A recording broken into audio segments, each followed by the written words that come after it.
Welcome to Beauty and Chronic Pain. I'm Becky. Today I'd like to not do makeup but talk about the chronic pain side of this channel. I'm trying to work out a way to be true to the channel, which is talking about chronic pain as well as beauty, whilst keeping it interesting for both sides of the audience, people who are interested in beauty and people who are interested in the chronic pain side of things. So today I'm going to talk about fibromyalgia, which is the condition I have. I will talk about other chronic pain conditions too. I'm going to start with my own because that's what I know the most about. So I'm just going to remind you of the symptoms if you've watched my first video about it, or if you don't know anything about fibromyalgia. I'm going to be looking down because unfortunately my memory isn't great, so I do have some bullet points that I wrote to kind of stop my brain from freezing and keep, you know, the one-sided conversation flowing as best as I can. So there are several, and I'm talking like I've seen so many different lists of the symptoms of chronic pain, fibromyalgia. There's crossovers with other conditions, but I've literally seen a list and there was nearly 100 different symptoms. Everybody's experience of fibromyalgia is different, but there are a lot of common symptoms that crop up more than some of the others. For example, the trouble sleeping. Some people experience the insomnia side of chronic pain, whereas the pain is so bad it keeps them awake, or maybe for no clear reason they just don't sleep as well despite being exhausted. Some people, like myself, have the part where you oversleep. Now, by oversleeping I mean you sleep for more than the recommended 7 to 9 hours. On I was going to say a good day, but it depends how you look at it. On a day where I don't have anything to get up for at a certain time, if I just go to sleep and wake up when my body naturally wants to wake up, I can sleep as many as 14 hours straight. I can get up, you know, have some breakfast, brush my teeth, do little things, pottering around the house or just watching TV, and then 2 hours later I'll be falling asleep sat on the sofa, and I'll sleep for another 2 to 3 hours, so I'm getting like 16-17 hours of sleep a day, which sounds like it's great, but when you literally have no choice in the matter because you can't stay awake, it's not quite as enjoyable. Somewhat sleep is an escape because, you know, I'm not in pain, I'm not worrying about things and that kind of thing. But then the other side is that I feel that I'm not being productive, and I feel a little guilty about how much I'm sleeping because I feel that I don't deserve to sleep that much because I'm not doing anything compared to somebody who's, you know, working 9 to 5, looking after children, etc. Even though I know logically it's not my fault, it's medication and it's the disease itself or condition, however you want to call it.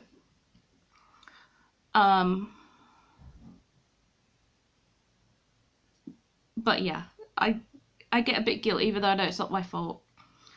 But I digress. So you have trouble sleeping, that's one symptom. And then fatigue is a separate symptom. Just because you have trouble sleeping doesn't mean you're going to feel fatigued.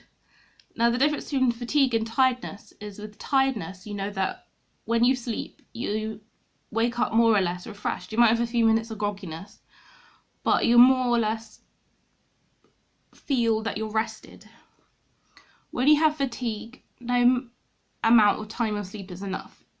you always feel not just tired, but just drained, like just so exhausted. If you've ever spent, say you stayed awake all night and you're so tired, if you've ever done that, like stayed awake not out of your own choice for whatever reason, or because you've been too stubborn to go to bed because you want to watch a marathon of whatever on TV, and you're like, can't keep my eyes open. It's like that, but all the time. Headaches are common. And it's not just like, oh, a little headache. For me personally, it's like I could feel it behind my eyes. And it feels like my eyeballs are throbbing, like I can feel it almost moving. Which is a bit freaky, to say the least. But then I feel it like from my eye sockets all the way around and then down. I can feel it right here under my ear, in the back of my jaw, and then down my neck. It's all connected. Sometimes across the front as well, which is more of a tension headache. I get like the base of my skull right here, just above my neck, will hurt. I don't know if turning then showed you anything, because obviously I can't see when I turn my head. Why did I choose to put my notes on the tablet instead of paper? So I just had to unlock the keypad. Some symptoms are not just physical, but they're mental. Like you get depression and anxiety. You get anxiety because, for me, like you're worried about the pain, you're worried about medication, you worry about the future. You worry like, if this is life now, say for me, this is life at now at 30, what's it going to be like when I'm 60? And so forth. You have an inability to focus or difficulty paying attention. It's sort of like when you have a short attention span. I guess I don't really need to expand on that too much. You get what that means.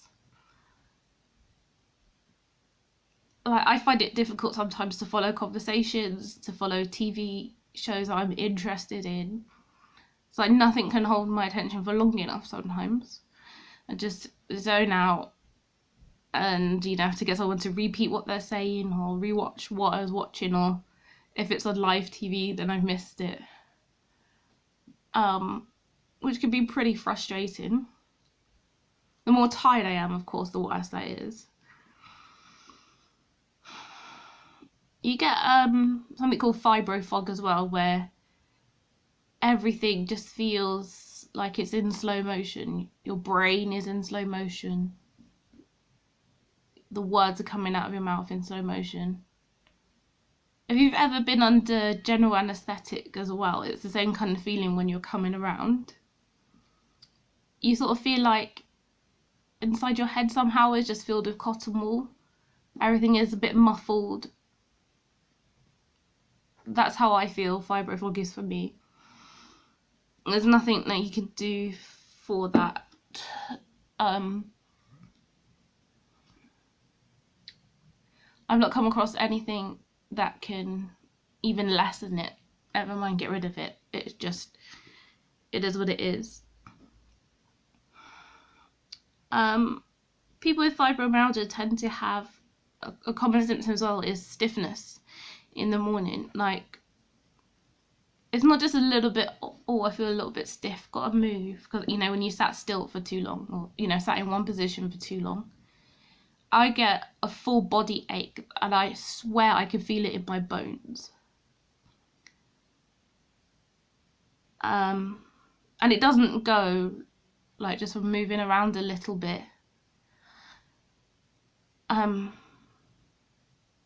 You're afraid to move around in case you make it worse. But sometimes I'll just wake up, go straight to the bathroom, do what I gotta do. And then I go to the kitchen, get an ice pack out the freezer, wrap it in a tea towel, and sit down. By that stage, I'm usually out of breath. But the stiffness in my back lasts longer than the stiffness in my arms, for example. I don't know why, it just does. there are 18 points of tenderness in the body when you have fibromyalgia. You have to have, and I think there's 18 trigger points in general in the body, and to be diagnosed with fibromyalgia, you have to have all this widespread pain, these other symptoms, but you tend to have at least 11 out of these 18 trigger points will hurt. Now, common trigger points are, so that means that it's just say like, this is a trigger point here in your chest, then to touch it would hurt. Or even without touching it, it hurts.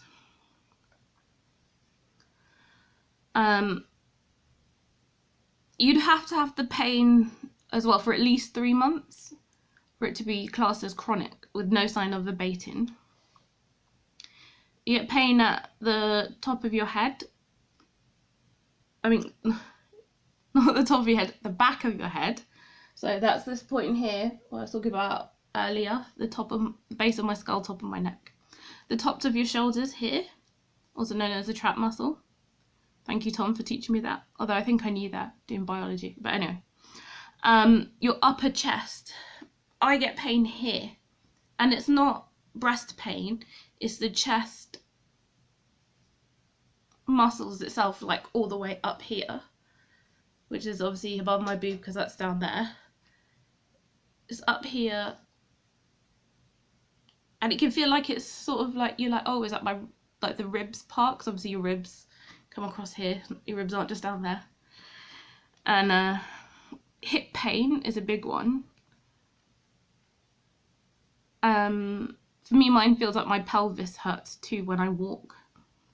Knees, and then your outer elbow, so that's this part inside of your arm.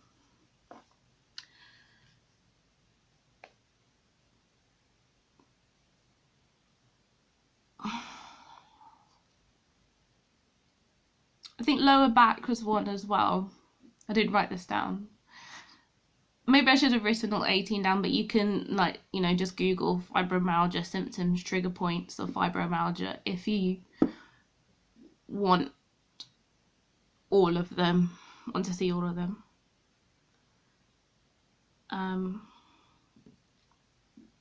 So yeah, some illnesses might trigger fibromyalgia or make symptoms worse.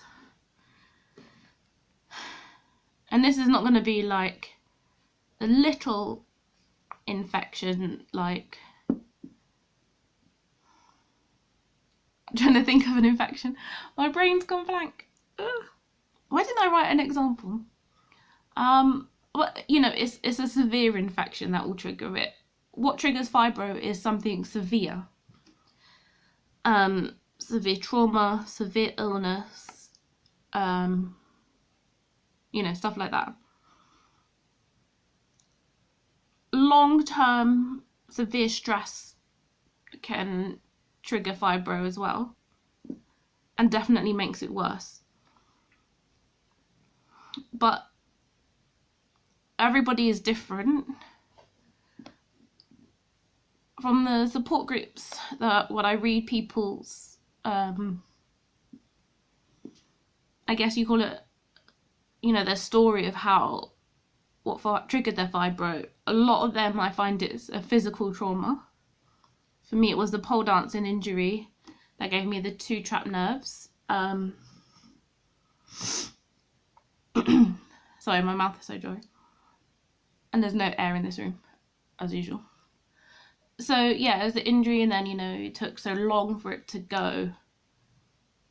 My body was stressed, my mind was stressed because of the pain. I was constantly worried that something I was going to do, you know, bending, stretching, never mind working out, was going to cause me immense pain.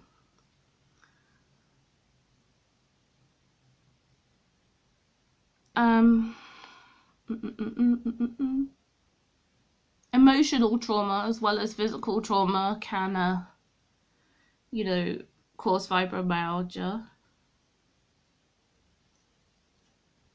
There's a small incidence of fibromyalgia having a genetic component. If you have a family member with fibromyalgia, your risk of developing it is higher if there's somebody with no incidence of it in their family. But, you know, it's not something that's been identified. It's just, I want, like, more of a theory at this stage. But all of it is like a theory, is a combination of things. Doctors don't fully understand it. Like, it wasn't even called fibromyalgia until the mid-1970s. Before then it was called, I did see this, 1 second. Okay, I found the bit where I wanted to mention on the history of fibromyalgia. So people think it's a new condition that's actually existed for centuries, and of course at first they thought it was a mental disorder, because, you know, in medieval times everything was mental. In the early 1800s, apparently it was classified as a rheumatoid disorder that caused stiffness, pain, fatigue, and difficulty sleeping. The fibromyalgia tender points that I mentioned were discovered in the early 1920s, and it was initially called fibrositis because many doctors believed the pain was caused by inflammation throughout the body. It wasn't until 1976 that the condition was renamed fibromyalgia, derived from Latin for fibrosis tissue, the Greek term myo, meaning muscle, and algia for pain. So it's fibrosis tissue and muscle pain. It's not joint pain, although some people might have a joint problem on top of it. But fibromyalgia doesn't affect joints directly. The first prescription medication to treat it wasn't available until 2007. Even now, you know, in 2018, I got my diagnosis like, 18 months ago? Like coming up to 2 years. All I've been given so far is just painkillers, nothing specific to fibro. Like, there is, like, here, take this pill called, you know, whatever, fibro something, I can't think of this, a medication, Fibrofen, something like that, I don't know. What was my point? Yeah. Apparently there's like 10 million people in America with fibromyalgia.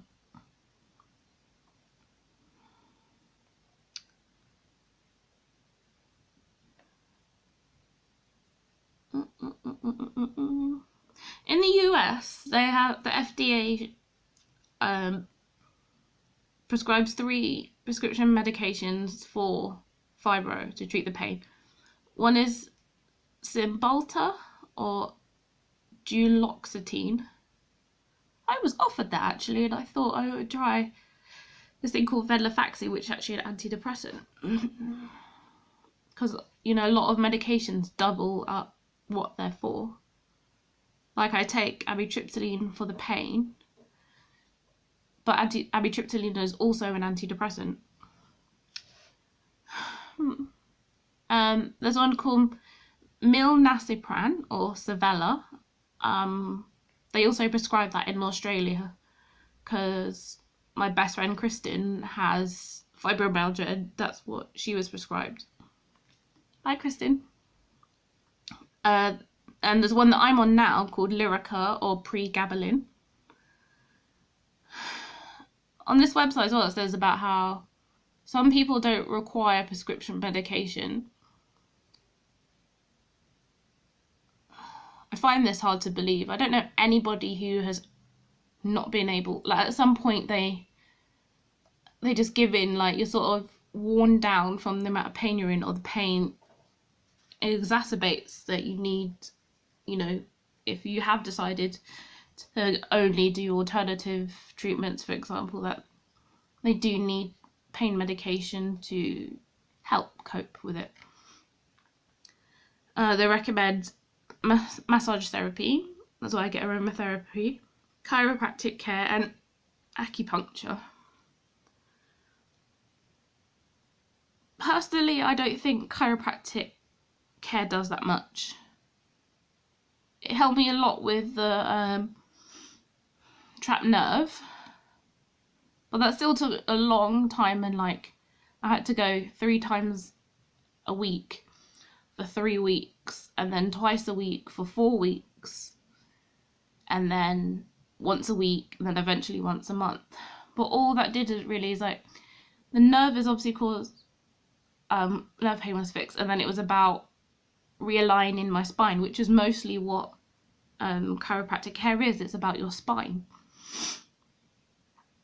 And I'm not saying that's not important, you know, to keep your posture correct and your spine healthy, but you know, it's mostly muscle pain that you get.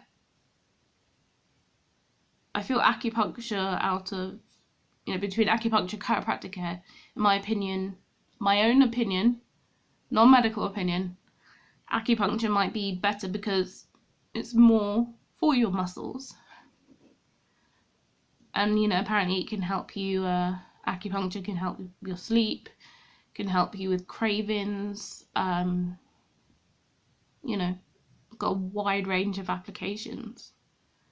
Both medical acupuncture and traditional Chinese. You know, they tell you the usual stuff as well. Get plenty of exercise. How do you exercise when you're exhausted? And I mean, you know, not tired, I'll say it again, but exhausted, fatigued. And you're in pain. I'm in pain right now. My shoulders hurt. My hip hurts. And I've got rib pain. And believe me, when I first got diagnosed, finally told it was fibromyalgia, by that stage I'd been in pain for 4 years. I did not want to give up exercise. I like being active, didn't do any sports. I liked weightlifting, and then I started to do it more seriously when I met my boyfriend. Before then I was doing obviously pole dancing, you know, at least twice a week, like, you know, once a week in class, once at home because I had my own pole. I liked doing Pilates. I can't even do yoga without it hurting.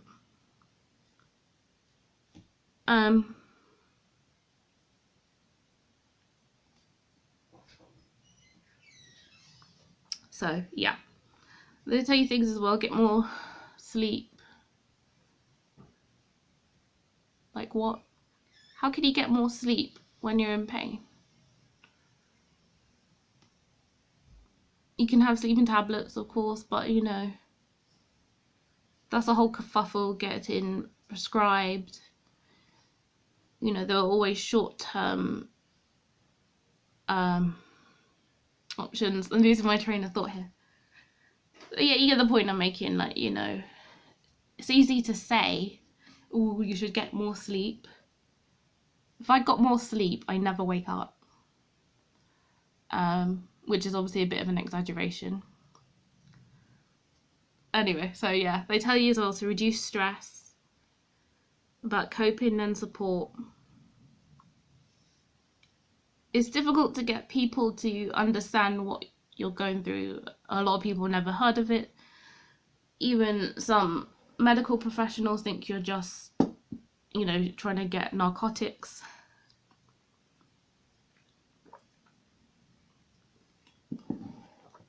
Sorry, so the dryest mouth. Some people think it, and professionals think it's just in your head, you know, oh, you just need to do some yoga, you need to meditate, blah, blah, eat healthy. And that's oversimplification.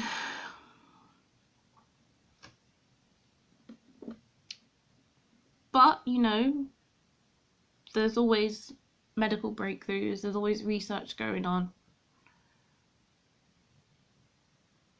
Hopefully they'll find something, you know, a permanent cure, not just recommend a range of treatments and medication to manage it. I don't know where else to go with this. Anything else I could think of seems like it would be better as a separate video, because, you know, this will just go on forever. Nobody wants that. I couldn't sit here. Oh, sorry. I couldn't sit here that long. I didn't realise I was blocking my mouth.